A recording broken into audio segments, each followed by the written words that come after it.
Life is unpredictable, so don't be surprised if you suddenly find yourself wrong in your beliefs or expectations. That's normal, even if it seems illogical sometimes. Here are 15 short stories that prove no matter what's happening around, there's always a place for a miracle, kindness, and laughter. Honestly, the story about a deaf cat made all my friends cry tears of joy. Let's see which story will get you.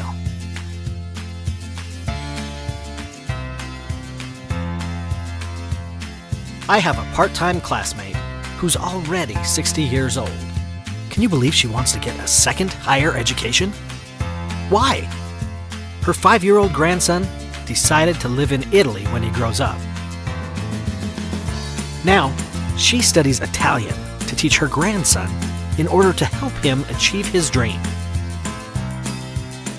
If this isn't true love, then I don't know what is.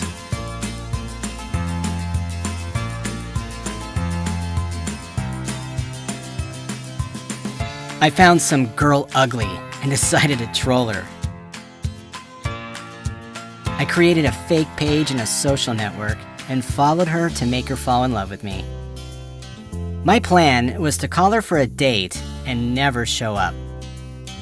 You know what?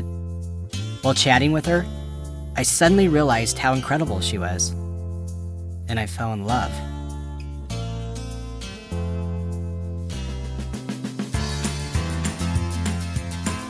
When my boyfriend came to meet my parents, my dad interrogated him all evening. Eventually, he broke, politely saying his goodbyes and went to the door. At that moment, our dog sat on my dad's foot and he said, "Shoo, shoo!" My boyfriend turned around and calmly said, "I get it, I'm already leaving." I've never seen my dad apologize so sincerely. Now, they're best friends.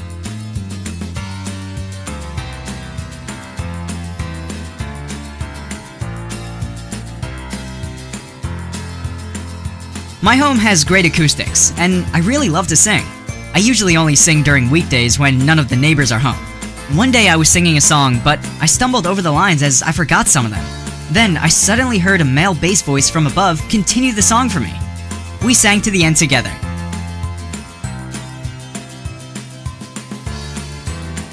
When I got married, I chose a red dress for the ceremony. I didn't want to wear the overblown white dress like most brides do. When the doors of the hall opened, I saw, to my horror, that the registrar was dressed in exactly the same dress. It seemed that there was only one long red dress with a corset available in the shops of our town. Well, I didn't get upset. We just laughed it off.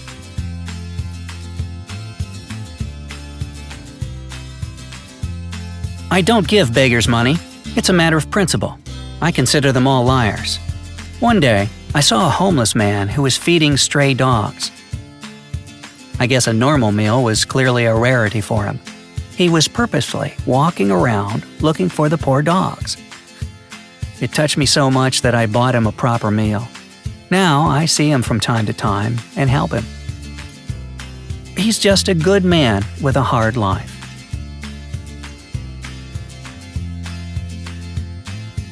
We bought our son a guitar, but never heard him play. I kept shouting at him, "Why did we buy it? You never use it." Yesterday, I fell sick. My husband went out for medicine, and my son probably thought I left too. He took the guitar and started playing, probably as he always does. He plays beautifully, and I'm ashamed for yelling at him for all these years.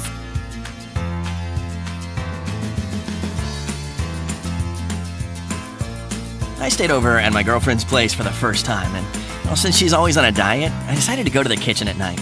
See, I respect the feelings of Weight Watchers. So, I opened the fridge, took out a pan, and suddenly heard a voice from behind me. "Are you eating?" The pan fell down. I turned around and saw a huge parrot in a cage, repeating, "You're eating! You're eating! You are eating!" My girlfriend was standing in the hallway crying with laughter, and they say animals don't understand anything.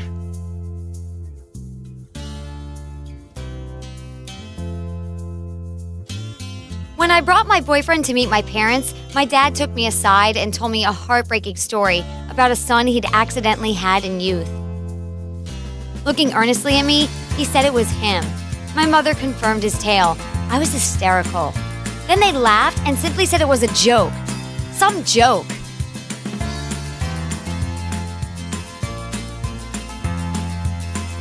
I guess I'm overworked. I was knocking on a door for half an hour, demanding to be let in. My pass didn't work, and I heard voices behind the door, but no one wanted to let me in. I was shouting, "I'm your boss! Open the door!" Again, a whisper. Finally, a frightened guard opened the door a bit and said, "If you don't stop, I'll call the police." It turned out I was knocking on a bank door. My office was one door further along.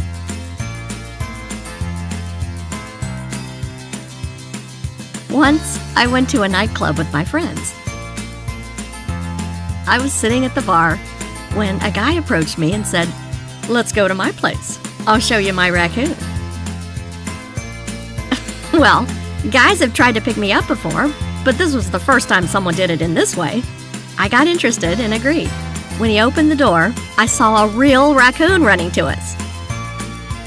In short, we've lived together for several months already. The guy, me, and our raccoon.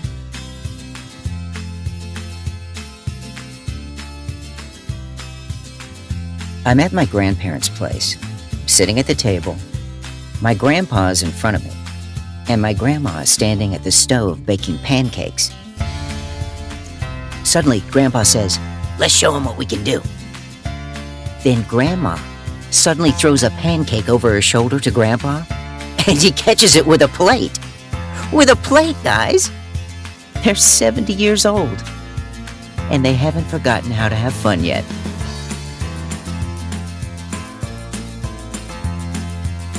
I got married a week ago. Today, my friend stayed at our place overnight. I woke up in the middle of the night, and my husband wasn't in bed. Then I heard his voice from the guest room. "She won't hear anything. Come on." I jumped up, broke into the room with fury, ready to kill everyone. They were sitting there playing chess. Seriously, chess. My friend just lost the game, and my husband was convincing her to say, "Cock-a-doodle-doo!"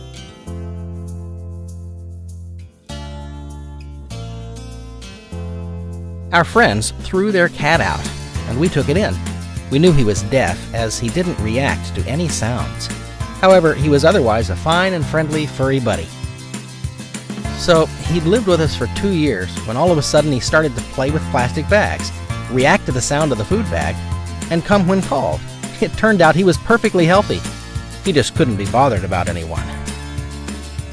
A true cat.